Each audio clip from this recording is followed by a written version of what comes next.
The morning started like any other at the Luna Deep Space Monitoring Station.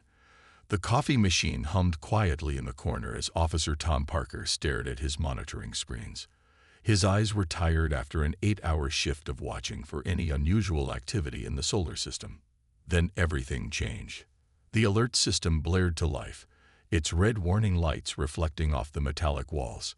Tom nearly spilled his coffee as he leaned forward, his eyes widening at the readings on his screen. Hundreds of objects, no, thousands of them, had just appeared at the edge of Pluto's orbit. "Captain James," Tom shouted into his comm unit. "You need to see this, sir." Captain Robert James was there within minutes, his usually neat uniform slightly wrinkled from rushing to the monitoring station. He looked over Tom's shoulder at the screen, his face growing serious as he processed the information. "How many?" he asked, his voice steady despite the situation. "Initial count shows 3,247 vessels. Sir, most of them are larger than anything we've ever built." Tom's fingers flew across the holographic keyboard, bringing up more detailed scans. They're arranged in a formation we've never seen before. Captain James nodded slowly. He'd trained for this moment his entire career, but facing it in reality felt different. He pressed a button on his wrist communicator, initiating the emergency response protocol. Within 30 minutes, the Earth Defense Force's highest-ranking officials gathered in the underground command center beneath Geneva. The room buzzed with tension as holographic displays showed the approaching fleet from multiple angles. "They're not trying to hide," General Martinez observed, her gray hair tied back in a tight bun. "This is a show of force." As if responding to her words, every communication device in the solar system received the same message simultaneously. The holographic projection in the center of the room shifted, showing a tall, humanoid figure with metallic gray skin and eyes that seemed to glow with an inner light. "People of Earth," the figure spoke in perfect English, "I am Lord Grey, Ambassador of the Galactic Empire. We represent a coalition of 10,000 worlds spanning 3 galactic arms. We have come to offer Earth the opportunity to join our magnificent empire." The room remained silent as Lord Grey continued. "Your world has shown promising development. We've monitored your progress from stone tools to basic spaceflight. Now it's time for you to join the galactic community under our guidance. Resistance would be," he paused for effect, "inadvisable." The Earth's Unified Council, representing all nations, took exactly 10 minutes to discuss their response. Captain James stood at attention as Council President Davis activated the communication link. "Ambassador Grey," President Davis spoke clearly and calmly, "we appreciate your offer to join the Galactic Empire. However, we must decline." The silence that followed was deafening. Lord Grey's expression shifted slightly. Was that confusion? "Perhaps I wasn't clear," he said, his voice carrying a hint of amusement. "We're not really asking. The Empire spans thousands of worlds. Our technology is centuries ahead of yours. We detected your most advanced ships, primitive vessels that barely reached your own moon. Submission is your only logical choice." President Davis smiled. It wasn't a friendly smile. "And perhaps we weren't clear, Lord Grey. The answer is no. You would dare to defy the Empire." Lord Grey's amusement had vanished. "We would dare to remain free," Davis replied. "Humanity has no interest in becoming another conquered world in your collection. We suggest you turn your fleet around and leave our solar system." Lord Grey's eyes narrowed. "You have 24 Earth hours to reconsider your position. After that, we will demonstrate why no world has ever successfully resisted integration into the Empire." The transmission ended abruptly. In the underground command center, Captain James exchanged glances with General Martinez. They both knew that humanity's carefully laid plans were about to be tested. "Well," Captain James said, checking his tactical display, "they're exactly as arrogant as we hoped they'd be." He turned to his communication officer. "Send word to all stations. Operation Solar Shield is now active."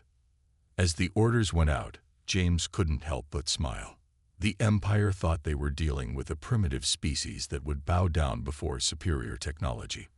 They were about to learn a very important lesson about humanity. Appearances can be deceiving. Admiral Smith stood before the massive window in his office aboard the hidden Titan base, watching Saturn's largest moon rotate slowly beneath him. The base itself was invisible to outside scanners, buried deep within the moon's icy crust. He turned to face the holographic display, showing the Empire's fleet, still holding position near Pluto. "They think they're being patient," he said to his staff. "They think they're being generous by giving us time to surrender." A slight smile crossed his weathered face. "They have no idea what they're walking into." Commander Jack Wilson cleared his throat. "Sir, should we reveal our true capabilities now? Maybe if they knew what they were facing."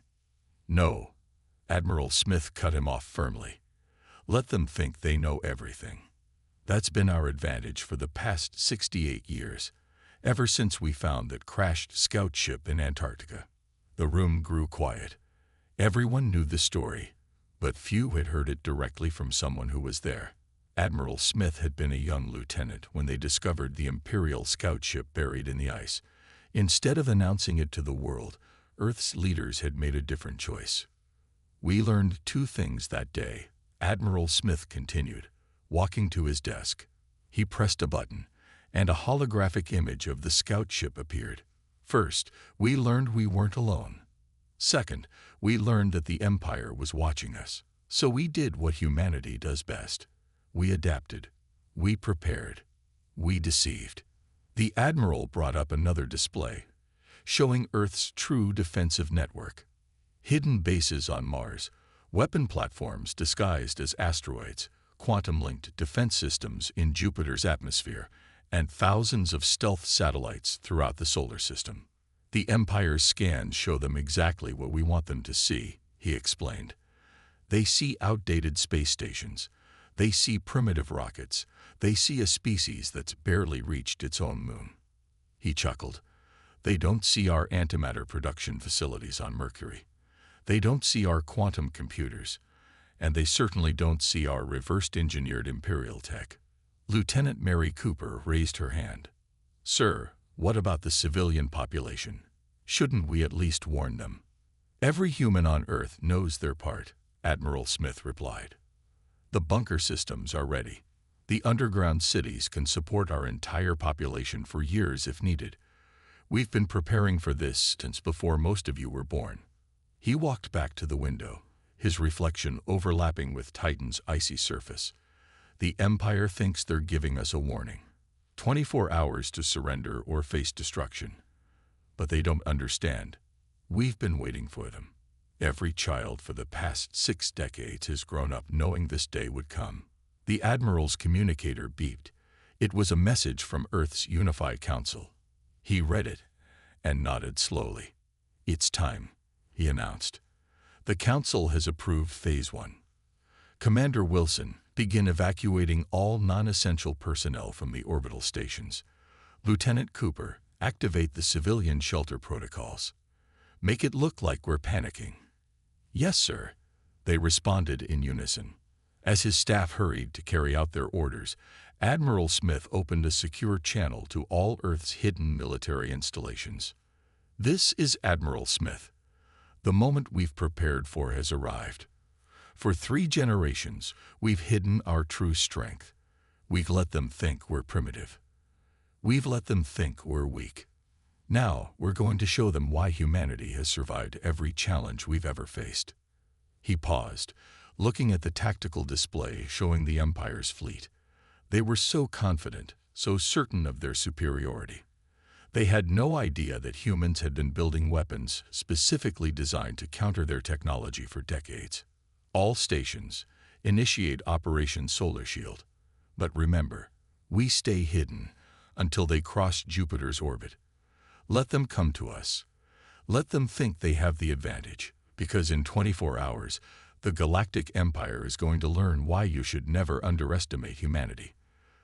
The response came back from bases throughout the solar system, ready and waiting. "Sir," Admiral Smith smiled, The Empire thought they were delivering a warning. They didn't realize they were walking into a trap 68 years in the making. Commander Stone of the Imperial fleet stood proudly on his flagship's bridge. The massive vessel, along with 2,000 others, moved steadily through the solar system toward that defiant blue planet. Their 24-hour deadline had passed, and Earth had maintained its foolish resistance. "Status report," he ordered, his voice cold with anticipation. "We've passed the orbit of Neptune, Commander," his navigation officer reported.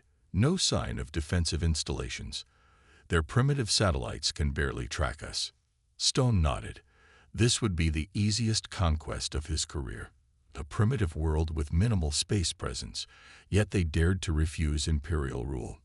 He would teach them the price of such arrogance. "Launch the first wave," he commanded. 500 ships should be more than enough to secure their orbital space. The first wave of Imperial ships accelerated ahead of the main fleet.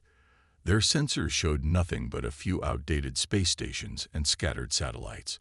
As they approached Jupiter's orbit, Stone allowed himself a small smile. This would be over quickly.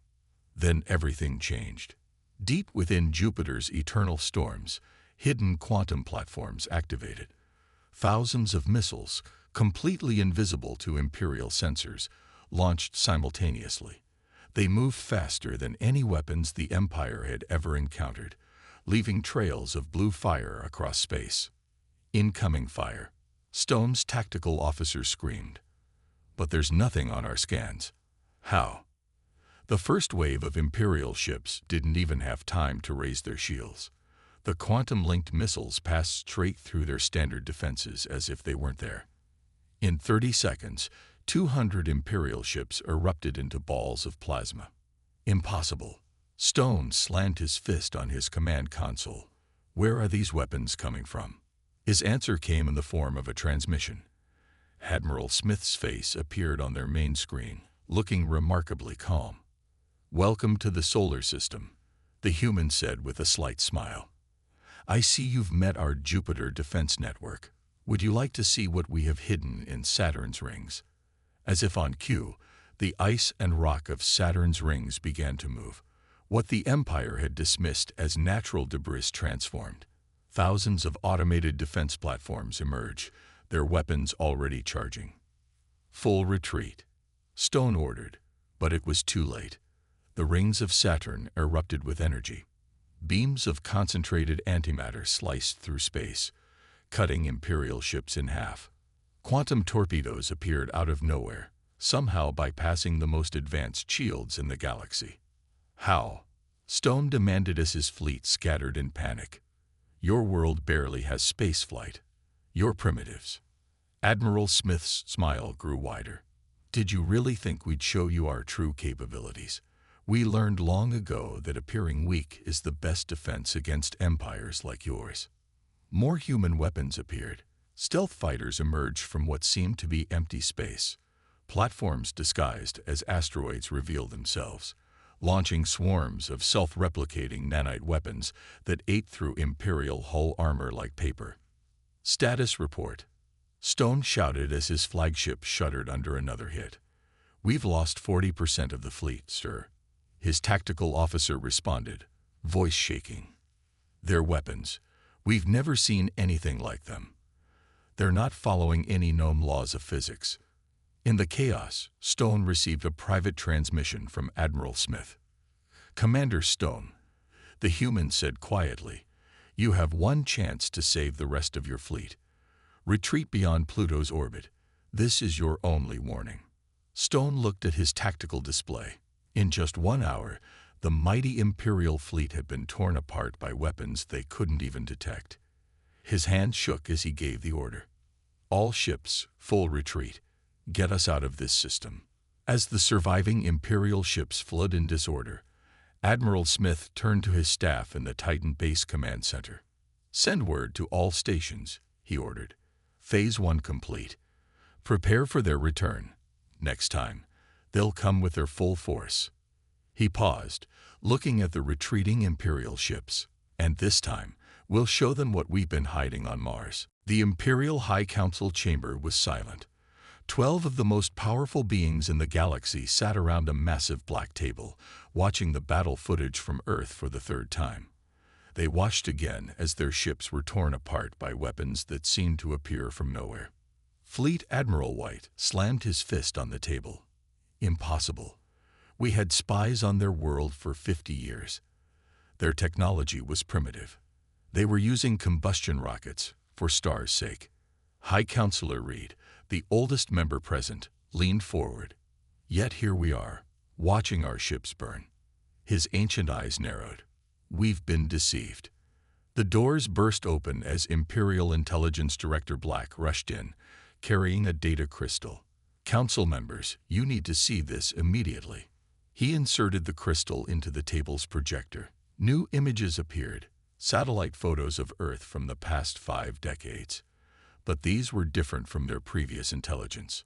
Watch this location in the Pacific Ocean, Director Black said, pointing to a seemingly empty patch of water. He pressed a button, and the image changed to show a different scanning frequency. Suddenly, a massive underwater facility appeared. They've been hiding everything, he explained, his voice tight with frustration.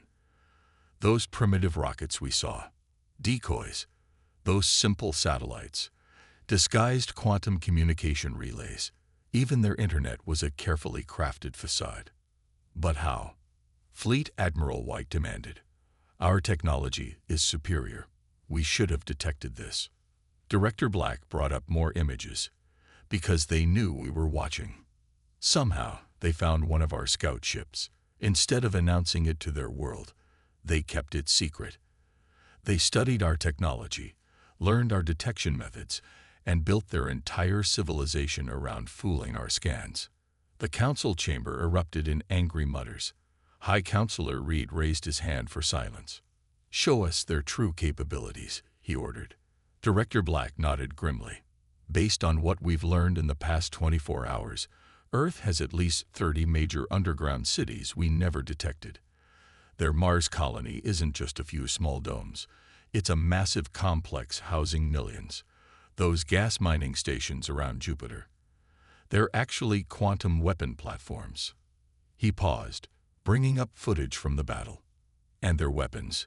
They've taken our technology and developed it in ways we never imagined. They built their entire defense system specifically to counter our capabilities. Fleet Admiral White stood up, his face red with anger. Why? Why go to such lengths to appear weak? Because they were preparing for us, High Counselor Reed said quietly. Think about it. A young species discovers they're being watched by a galactic empire. Instead of panicking, they turn it to their advantage. They let us think we knew everything about them while building their strength in secret. Director Black nodded. Our psychological analysis was completely wrong. We thought showing our overwhelming force would make them submit. Instead, they were counting on our arrogance. Reed finished. They wanted us to think they were primitive. They wanted us to underestimate them. The council chamber fell silent again as this realization sank in. For the first time in Imperial history, they had not only failed to conquer a world, they had been outmaneuvered before the battle even began. There's more, Director Black added hesitantly. We've detected massive energy signatures from Mars. Whatever they're hiding there, it's bigger than anything we've seen so far. And our long-range scans suggest they're building something inside Mercury. High Counselor Reed leaned back in his chair, looking aged. Recommendations. Fleet Admiral White gritted his teeth. We send the main fleet. Crush them with overwhelming force. No, Reed said firmly. We've underestimated them once. We won't make that mistake again. He turned to Director Black. Send a message to Earth. Request a meeting. It's time we learned who we're really dealing with. As the council members filed out, Reed stayed behind, staring at the battle footage. In his thousands of years, he had never seen anything like this. A young species that had turned the Empire's own arrogance into a weapon against them. Fascinating, he muttered to himself. Simply fascinating. Captain Thomas stood in the command center of the Mercury Solar Forge, watching streams of plasma arc between massive collectors. The facility, hidden on Mercury's dark side, was humanity's greatest achievement and their best-kept secret. "Status report on the nanite production," he ordered, his voice echoing in the reinforced chamber. "Batch 17 is ready, sir," Officer Jane Miller responded, her hands moving across holographic controls. "The new adaptations are complete. These nanites can disassemble Imperial ships twice as fast as the previous version." Thomas nodded, remembering how the first wave of nanites had eaten through Imperial hulls during the battle near Jupiter. But that was just the beginning of what humanity could do. "Show me the shield network status," he commanded. A massive hologram appeared in the center of the room, showing the entire solar system. Countless dots of light represented Earth's true defensive capabilities. The quantum shields that protected every major installation pulsed with soft blue light. These weren't simple energy barriers like the Empire used. They were adaptive defense systems that learned from every attack. "Sir," Miller called out, "Admiral Smith is requesting a demonstration for the Imperial observers." Thomas smiled. After their defeat, the Empire had sent observers to understand how they had been beaten so thoroughly. It was time to show them just a fraction of humanity's real power. "Begin the demonstration sequence," he ordered. Outside the facility, on Mercury's scorched surface, a series of platforms emerged from the ground. Each one held what looked like a small silver sphere, no bigger than a basketball. "Initiating quantum link," Miller announced. "A networks are online." The spheres rose into the air, then suddenly multiplied. Where there had been 10, there were now thousands, each one a self-replicating battle unit containing humanity's most advanced technology. Through quantum entanglement communications, a technology the Empire hadn't even dreamed of, Thomas watched the Imperial observers' reactions. Their faces showed a mixture of shock and fear as the swarm of battle units performed impossible maneuvers. "Show them the phase shift technology," Thomas commanded. The entire swarm suddenly vanished, passing through what the Empire had thought was normal space into a dimension their sensors couldn't detect. When they reappeared, they had reformed into a massive energy cannon aimed at a test asteroid. Fire. The beam that erupted from the combined units didn't just destroy the asteroid. It erased it from existence, sending the matter into a pocket dimension humanity had discovered decades ago. "Impressive," came a voice from behind. Thomas turned to see Admiral Smith entering the command center with several Imperial observers. "This," Admiral Smith said to the observers, "is what happens when you force a species to focus entirely on defense and innovation.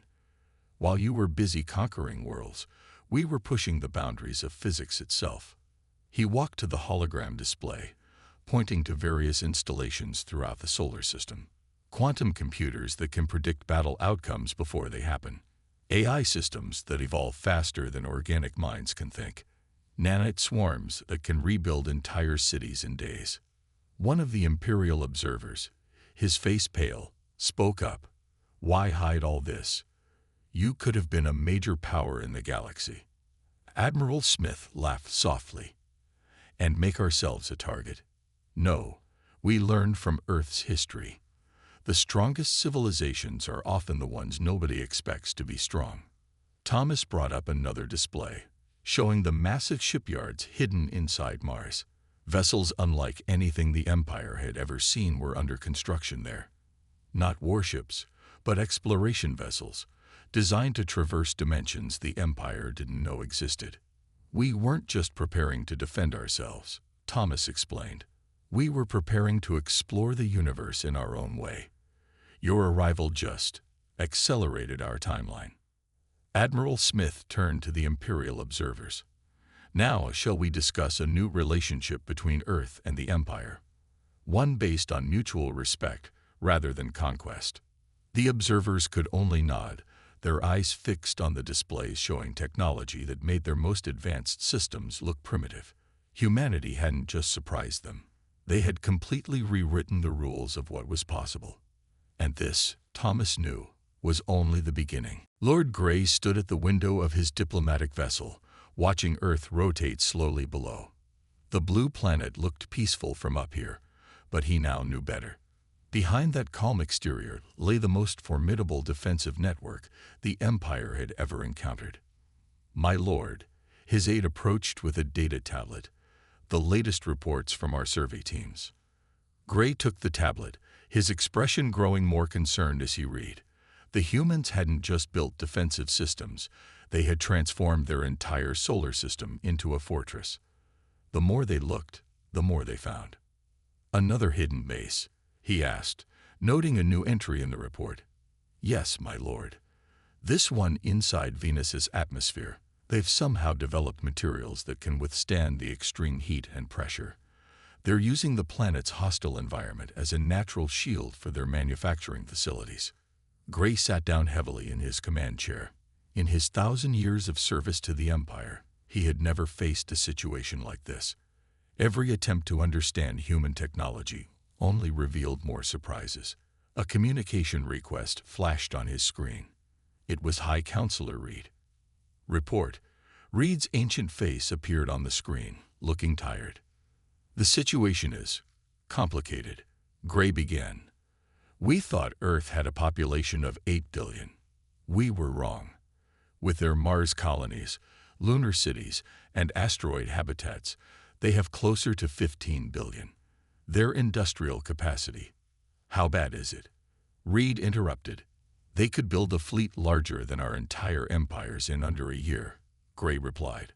"Their automated factories inside Mercury alone could produce more ships than our central worlds. And their technology." He paused. "Some of it doesn't even make sense to our scientists." Reed's expression darkened. "The Council is divided. Half want to commit our entire fleet to crush them. The other half want to retreat and pretend we never found this system. Both would be mistakes," Gray said firmly. "Their quantum detection network extends far beyond their solar system. They knew we were coming months before we arrived. And as for crushing them," he brought up footage of their failed attack. "We now know they were holding back during our first encounter." The doors to Gray's chamber opened, and Admiral Smith walked in, right on schedule for their daily meeting. Gray had quickly learned that humans were punctual to a fault. "Lord Gray," Smith nodded politely. "High Counselor Reed, good to see you again." "Admiral," Reed acknowledged. "We were just discussing your world's unique situation." Smith smiled. "You mean you were deciding whether to try attacking us again or running away? Let me save you some time. Neither option will work out well for you." He pressed a button on his wrist device, and a new hologram appeared. It showed Earth's solar system, but with an overlay of energy signatures Gray had never seen before.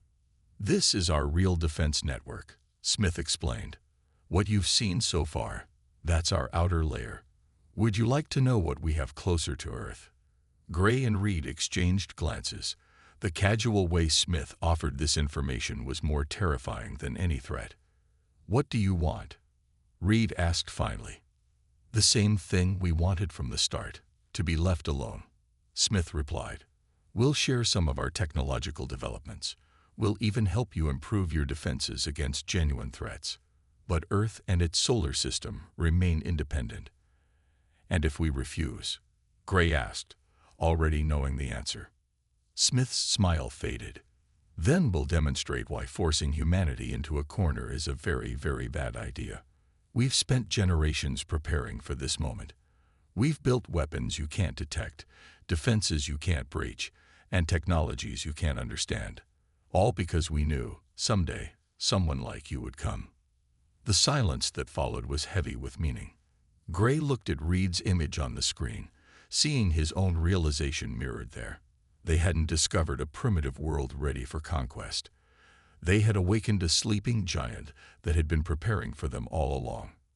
"I will convey your terms to the Council," Reed said finally. As the transmission ended, Gray turned to Smith. "You knew, didn't you? All those years we thought we were secretly observing Earth." "We were studying you right back," Smith finished. "Now shall we discuss the details of our new arrangement?" "As equals this time." Gray nodded slowly. The Empire would have to adapt to a new reality. One where Earth was not just another world to be conquered, but a power to be respected, and perhaps feared. The signing ceremony took place in a location that symbolized humanity's achievement, the Great Dome of Mars City 1. Through its transparent panels, the red Martian landscape stretched to the horizon, dotted with green agricultural domes and industrial complexes that had remained hidden from Imperial eyes for decades. Admiral Smith stood at the center of the Grand Hall, wearing his formal Earth Defense Force uniform. Beside him, Lord Grey represented the Empire, looking somewhat uncomfortable in the slightly higher Martian gravity. Representatives from both Earth and the Empire filled the hall, watching this historic moment.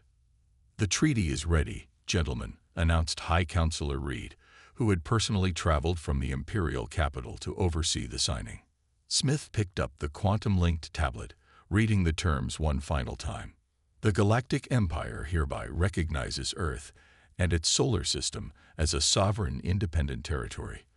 All Imperial ships must request permission before entering the solar system. In exchange, Earth agrees to share specific technological developments and participate in diplomatic relations with the Empire as an equal partner." He smiled slightly at the word equal. Just 3 months ago, the Empire had tried to force Earth's submission. Now they were signing a treaty that essentially admitted Earth was too powerful to control. "Before we sign," Lord Grey spoke up, "I must ask one final time. How did you do it? How did your people maintain such secrecy for so long?" Smith exchanged glances with Captain Thomas and Captain James, who stood among the Earth delegation. Should they tell them? After a moment's consideration, he nodded. "Unity," Smith said simply. "For the first time in human history, we were completely united by a common purpose. When we found your scout ship, our leaders faced a choice: announce it to the world and cause panic, or use it as an opportunity." He gestured to the Martian city around them. Every human on Earth knew the truth. Every child grew up learning to maintain the deception. "We turned our entire civilization into a global theater production, showing you exactly what you expected to see: a primitive species barely reaching for the stars." "But the cost," Grey began. "Was worth it," Thomas interrupted. "We built our real civilization in secret: underground cities, orbital habitats, colonies throughout the solar system. Everything you saw on Earth's surface was a carefully crafted facade." "And now?" Reed asked, his ancient eyes curious. Smith smiled. "Now we don't have to hide anymore. Already, our cities are emerging from underground. Our ships are coming out of dimensional pocket space. The real Earth is revealing itself." He turned to face the assembled delegations. "But make no mistake, we're keeping our defenses. We're keeping our weapons. Humanity remembers its history too well to ever become complacent." "A wise choice," Reed nodded. "Shall we proceed with the signing?" Smith and Grey stepped forward, each placing their hand on the quantum-linked tablet.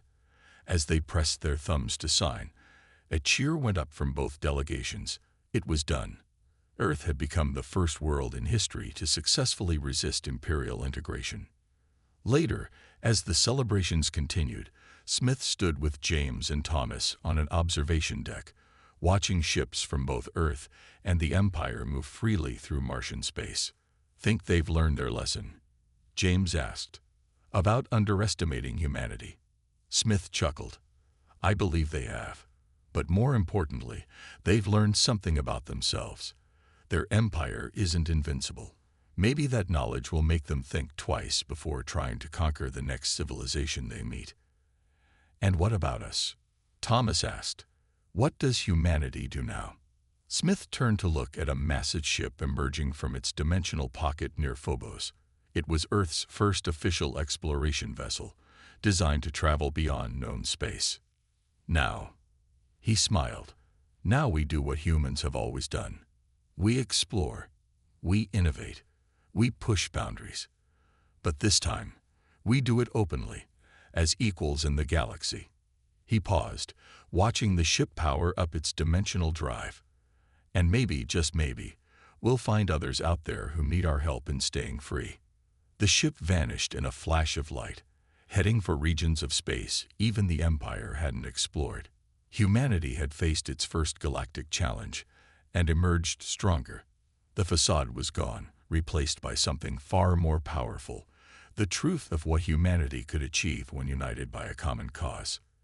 The age of hiding was over. The age of humanity had begun.